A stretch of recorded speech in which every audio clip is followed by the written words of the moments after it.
Conservative New Media viewers, what's going on? It's me, John D. Villarreal, the four-time national champion, the super genius, and the political expert.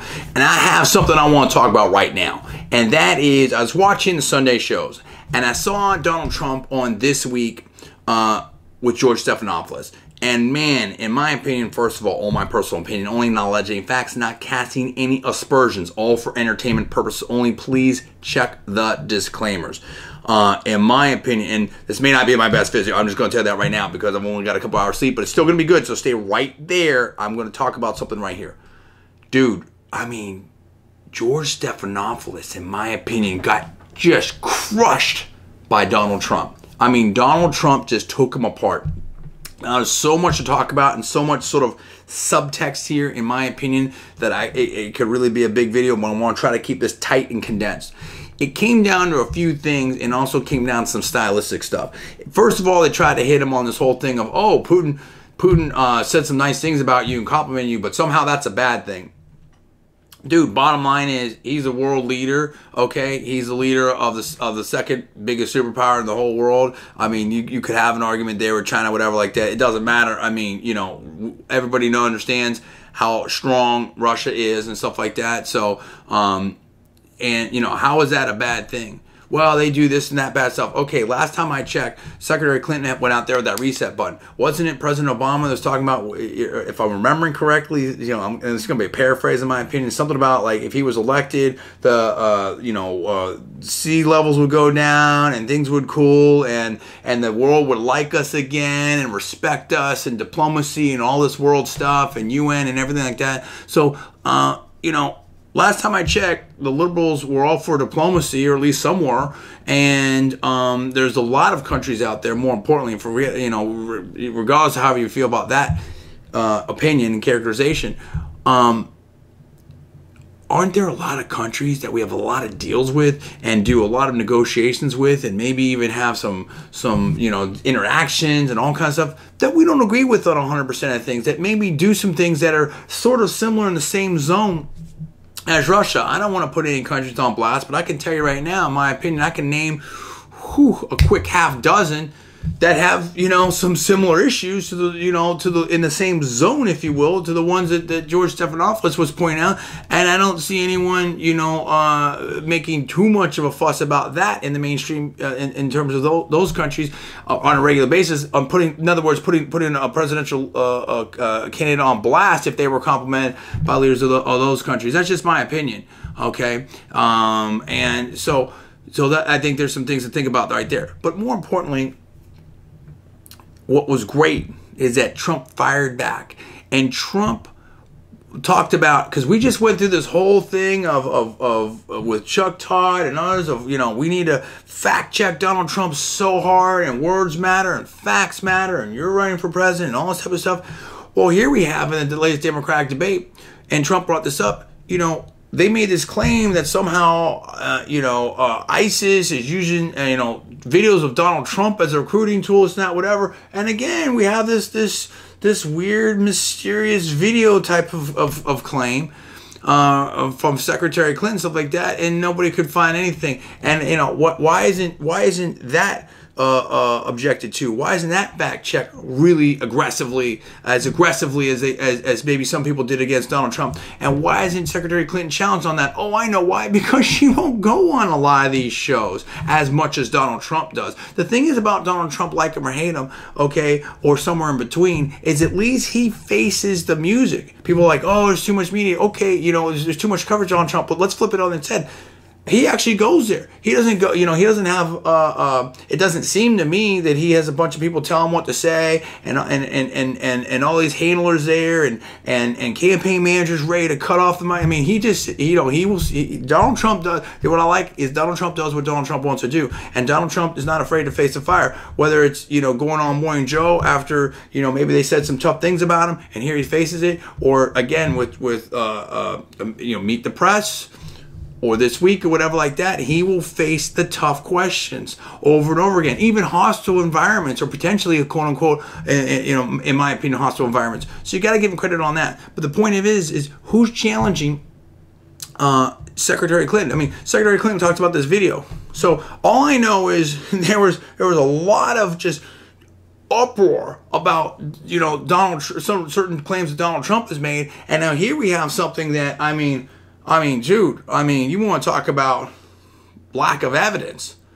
Where's the evidence? And this isn't something that happened way long ago. This is a real, right now, in the moment claim that should be pretty easy to kind of check out. And, you know, I won't say it's crickets, because we're seeing some stuff, and I give you know, George credit that he put Clinton, the Clinton campaign person, Jennifer Palmieri, I think that's her name. I apologize if I'm getting that slightly wrong. Kind of you know, on the spot on that one. So that I give him credit on that. But I mean, you know, let's talk about, you know, an equal balance here. It's not even close, in my opinion. The second thing is that this you know, assertion by Secretary Clinton that somehow, but let's time out on that for a second, because let me go back. Let's understand this too. Donald Trump has been a business person and has not been a real politician for most of his life, and is very, very new to this game, and he's used to dealing with the New York tabloids, stuff like that. I'm not making excuses for him. No one needs to make excuses for Mr. Trump, but it is to say that you know, he's a relative political novice. How about that? And now he's in the Super Bowl. This is like a walk-on in the Super Bowl, kind of. Not exactly, but you know what I mean. Because I mean, obviously his other experience and some stuff, you know, there is some translatable skills there, clearly. But you understand what I'm saying. And here we have versus Secretary Clinton, and that's what was great about Trump. And Trump put this out there. I mean, you know, Secretary Clinton's talking about, you know, landing in Bosnia under sniper fire, and the stuff with Benghazi, and now we have this claim about a, you know, video. I mean, on and on and on. I mean, dude, you know, her email server. I mean, you know, there's so many different things that I think have really, you know, called a lot of things into question with Secretary Clinton. And dude, I mean, how long has she been in politics? Okay, and she's a Yale lawyer and stuff like that. She's very, very bright, and she's you've been a U.S. senator and Secretary of State and First Lady and all and on. So I mean, how, you know, if you're going to hold Trump, who's basically kind of a newbie, to this standard, why aren't you holding Secretary Clinton to the same standard in terms of intensity of scrutiny? Seems very hypocritical, or potentially so, in my opinion. Now, Secretary Clinton made another claim in the Democratic debate that seemed to be buried. And I mean, I don't know, you know, I don't understand why. I mean, well, you know, I mean, the way they're doing this, the debates on the Democratic side is a joke, in my opinion. Now, so there was a claim that she made during the debate that somehow, and I can't remember the exact wording, so I'm going to get a little bit wrong, that somehow ISIS is contained, or we have them where they want them, or whatever. I don't know exactly what it was, but somehow that things are okay right now, or something like that. I mean, really? Really? Now, I'm not one to sit here and fearmonger and start stoking people up, whatever. But I mean, listen, we had San Bernardino, and before that we had Paris. Those are horrible tragedies. Terrible tragedies, and they're not really great indications that everything's under control. In fact, it's just the opposite. Now, I'm not saying, you know, again, I'm not one to stoke people up and fearmonger or anything like that, but I think that obviously there's clear concerns here, and there's just some things that need to be looked at, and there's some things that need to be addressed to maintain and ensure the security of Americans and our allies.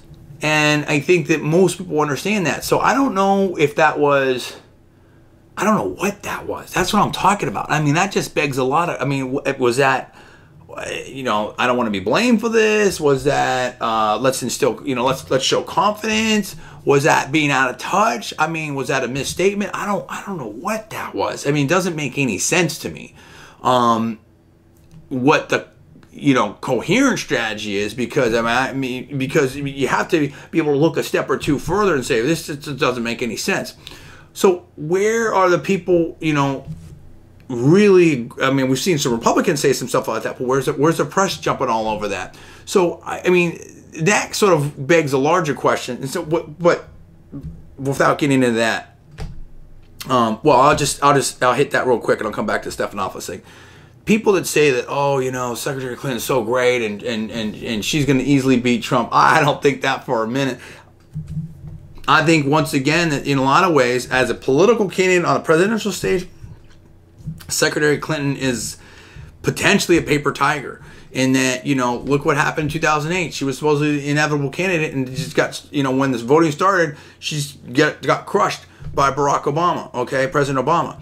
And, you know, I think that she doesn't face a lot of tough interviews and questions. She hasn't had, she doesn't, I mean, the competition in the Democratic side, in my opinion, is slightly, you know, above comical.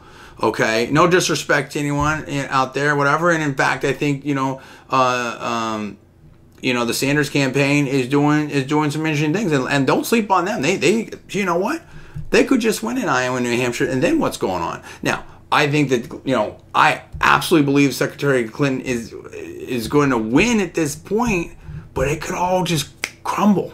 I mean, it really could. I'm not saying that I think it will, but I think that the chance that it can is higher than a lot of people do. A lot of people think this is already wrapped up.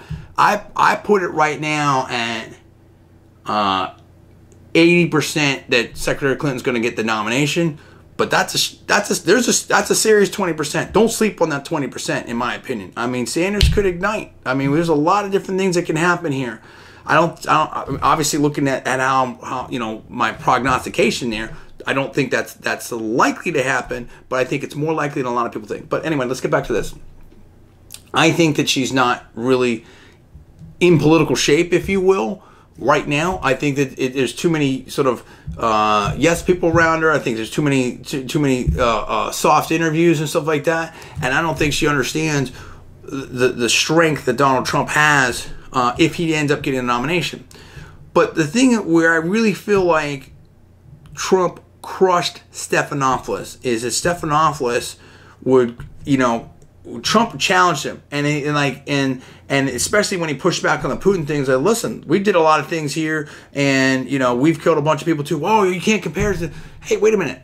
Whatever happened to the left's claim and the little chants and stuff like that, and the protests of back in the Iraq War of Bush lied, people died. Whatever happened to that kind of thinking? I mean, because last I checked, you know, we're still doing stuff in Afghanistan. The Middle East is a mess with what happened in Libya, what happened in Egypt. I mean, this whole thing going on in Syria, it's a complete mess, and we have refugees all over the place. And there's, I mean, you know, what's happening in Iraq, the Iran deal. I mean, it's a mess, and there's a lot of people dying. Now you can talk about.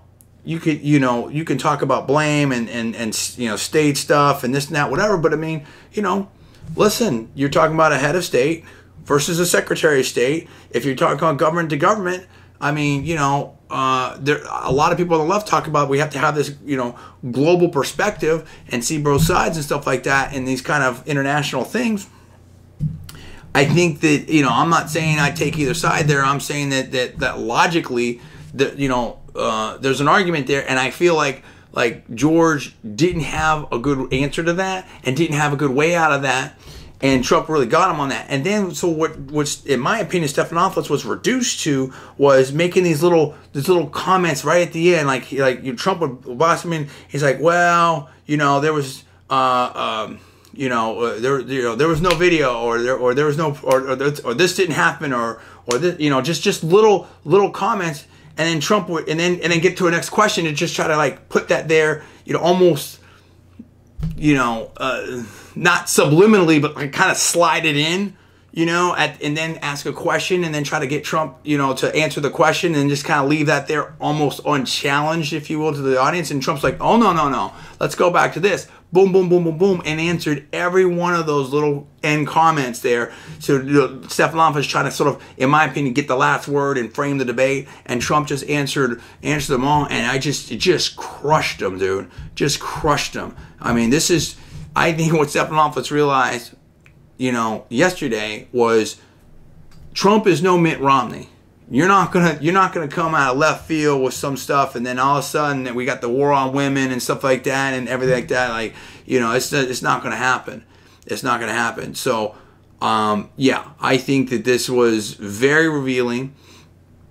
And again, you know, it's you know, it's let's not forget that the relationship that you know, Stephanopoulos has had with the Clintons. So I'm not saying that, you know, ABC shouldn't use them, and I'm not saying that, you know, that there isn't a role for people in politics and media and stuff like that. But I'm saying that it's something to, or, you know, I think that people need to, you know, to remember that. There's always, you know, everyone has their own bias and their own context and stuff like that. I mean, part of what I do here with my videos and my channels, I'm very upfront about this is where I'm coming from, this is what I believe and stuff like that, very transparent. And I'm happy to talk to, you know, very liberal folks, very conservative folks, anything in between. And, you know, at least the audience knows, I hope, exactly where I'm coming from. And my card's on the table. And that's sort of reminded almost every time that I do a video just based upon the channel and stuff like that. So, you know, it's definitely not about me. But it's the point that I'm trying to make is I think that there is a... I try to approach things in as honest and transparent way as I can. And then if the facts are right, then the facts will bear out. But I think you see a lot, in my opinion, I think you see a lot of sort of games being played with Donald Trump, and Donald Trump's not having any of it, and he crushed it. So this was great. If you haven't seen this interview, I would highly recommend you see this interview, whether you like Donald Trump or you hate Donald Trump or you're somewhere in between, whatever like that. It was it was really, really good. I think it's like a little less than 10 minutes, something like that. So it's great. What do you think about that? You tell me where you stand. Give me the comments below. Please subscribe. Please rate this video up. Also, please post it on your social networking sites. And the thing I would say about this, if this is now the next level and the next gear that Donald Trump is hitting, and then and a preview for the future, the interviews with Chuck Todd over the weekend and George Stephanopoulos. Oh man. The media, the mainstream media, and Trump's Republican rivals are in for a doozy, because I'm telling you, this candidate, you know, again, just using analysis, whatever like that, you know, Trump is getting better and better and better, in my opinion. What do you think about that? You let me know. Give me the comments below. Please subscribe. Please rate this video up. Also, please post it on your social networking sites. Thanks so much for watching. I'm John D. Villarreal, the 4-time national champion and the super genius and the political expert. I'll see you next time.